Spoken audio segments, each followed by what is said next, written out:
বাংলাদেশের রাজনীতিতে এখন যে খেলা চলছে সেটাকে সাধারণ রাজনৈতিক দ্বন্দ্ব বললে ভুল হবে।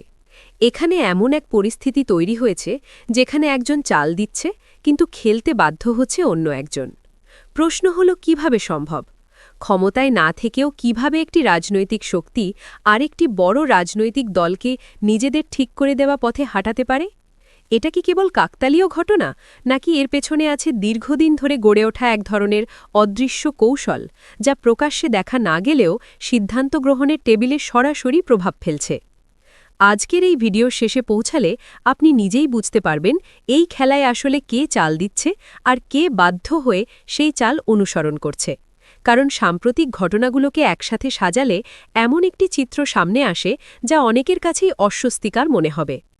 রাজনৈতিক বিশ্লেষকদের একটি বড় অংশ এখন আর ঘুরিয়ে কথা বলছে না। তারা সরাসরি বলছে বাংলাদেশের বর্তমান রাজনীতিতে এক ধরনের নীরব চাপ তৈরি হয়েছে।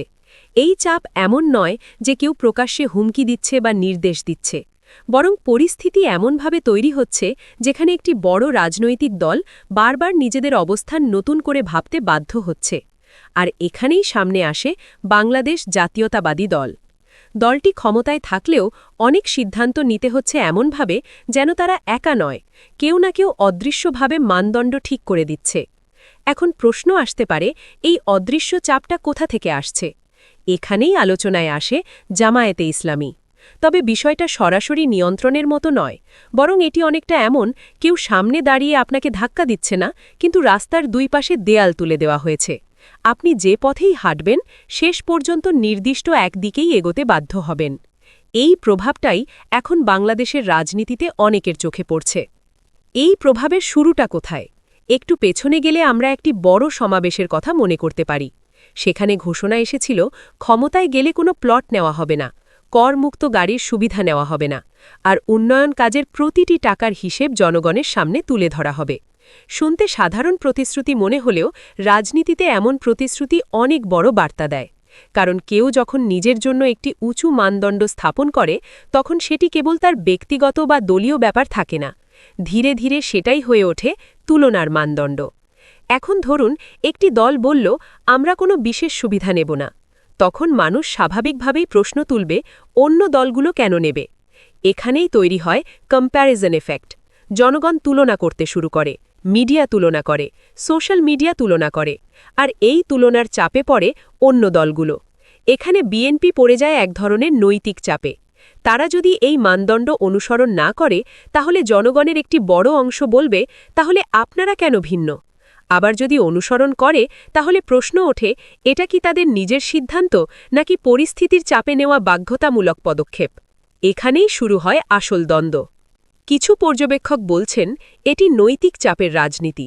এখানে কোনো দল সরাসরি আরেক দলকে আক্রমণ করছে না, কোনো শর্ত চাপিয়ে দিচ্ছে না, কিন্তু একটি নৈতিক কাঠামো তৈরি করে দেওয়া হচ্ছে যার বাইরে গেলে রাজনৈতিক ক্ষতির আশঙ্কা তৈরি হয়। আবার অনেকে বলছেন এসব ব্যাখ্যা অতিরঞ্জিত। বিএনপি নিজেদের রাজনৈতিক বাস্তবতা বুঝেই অবস্থান বদলাচ্ছে। তবে মাঠ পর্যায়ে যেসব পরিবর্তন চোখে পড়ছে সেগুলো একেবারে উড়িয়ে দেওয়া কঠিন।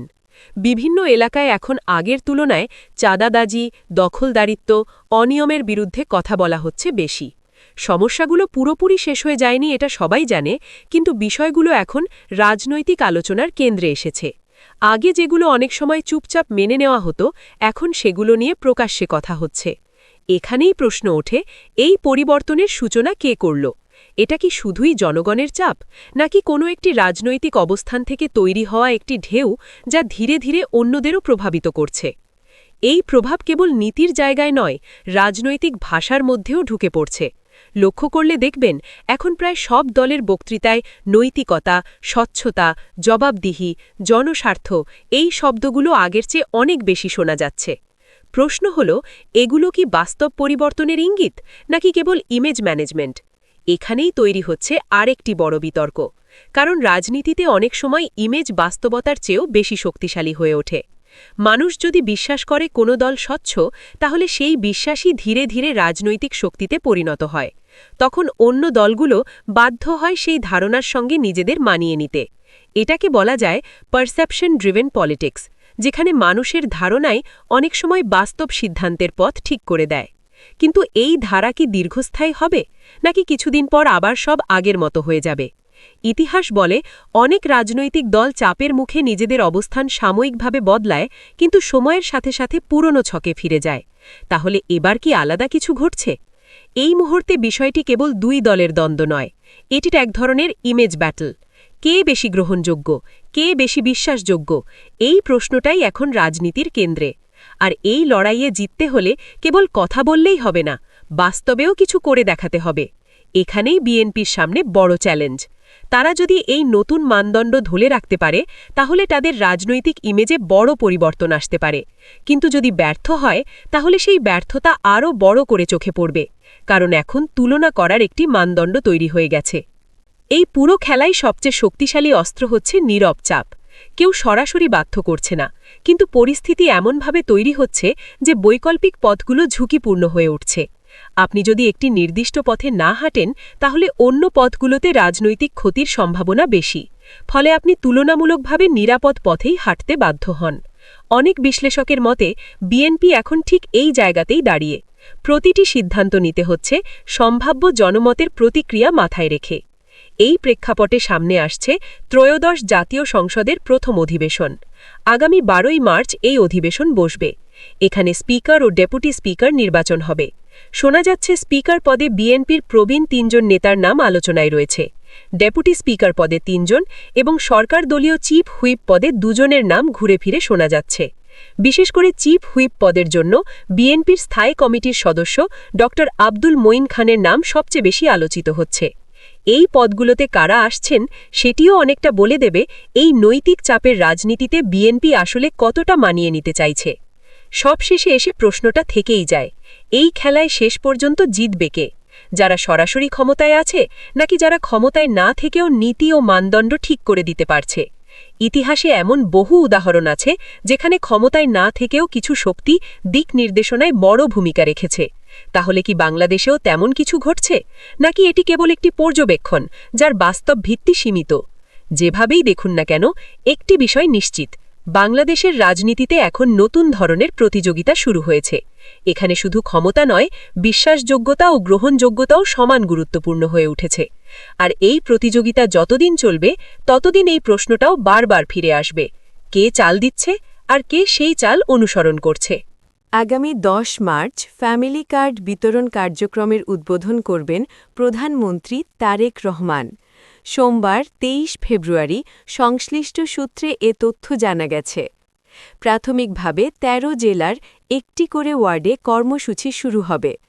সুষ্ঠু বাস্তবায়নে উপজেলা থেকে ওয়ার্ড পর্যায়ে কমিটি গঠন করা হয়েছে। প্রতিটি কমিটির প্রধান থাকবেন প্রথম শ্রেণীর সরকারি কর্মকর্তা।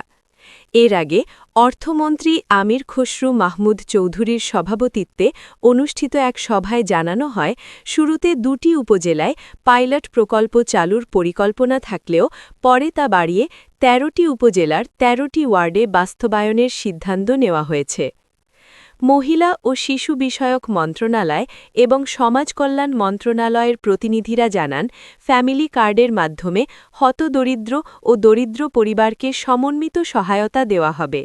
এ লক্ষ্যে 19 ফেব্রুয়ারি মন্ত্রিসভা পরিষদ একটি মন্ত্রিসভা কমিটি গঠন করেছে। উপকারভোগী নির্বাচন জাতীয় পরিচয়পত্রের তথ্যের ভিত্তিতে প্রাথমিকভাবে করা হবে, তবে আর্থিক তথ্য না থাকায় সংশ্লিষ্ট ওয়ার্ডে সরেজমিন যাচাই বাছাই করে চূড়ান্ত তালিকা প্রস্তুত করা হবে। পরিবারগুলিকে হতদরিদ্র, দরিদ্র, মধ্যবিত্ত এবং উচ্চবিত্ত এই 4 শ্রেণীতে ভাগ করার পরিকল্পনা রয়েছে। প্রধানমন্ত্রীর উপদেষ্টারা জানিয়েছেন, বিভিন্ন সামাজিক নিরাপত্তা কর্মসূচিতে প্রায় 50% লক্ষ্যভিত্তিক ত্রুটি থাকায় অর্থ অপচয় হচ্ছে। ফ্যামিলি কার্ড চালু হলে একাধিক সুবিধা একীভূত করে এ ত্রুটি কমানো সম্ভব হবে। সমাজ কল্যাণ মন্ত্রী জানান, প্রতিটি কার্ডে 5 জন সদস্য অন্তর্ভুক্ত থাকবে। পরিবারের সদস্য সংখ্যা বেশি হলে প্রতি 5 জনের জন্য আলাদা কার্ড দেওয়া হবে।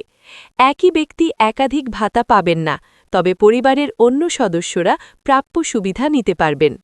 প্রথম ধাপে বনানীর করাইল বস্তি, পাংশা, পতেঙ্গা, বাঞ্ছারামপুর, লামা, খালিশপুর, চরফ্যাশান, দিরাই, ভৈরব, বগুড়া সদর, লালপুর, ঠাকুরগাঁও ও নবাগঞ্জে ফ্যামিলি কার্ড বিতরণ করা হবে।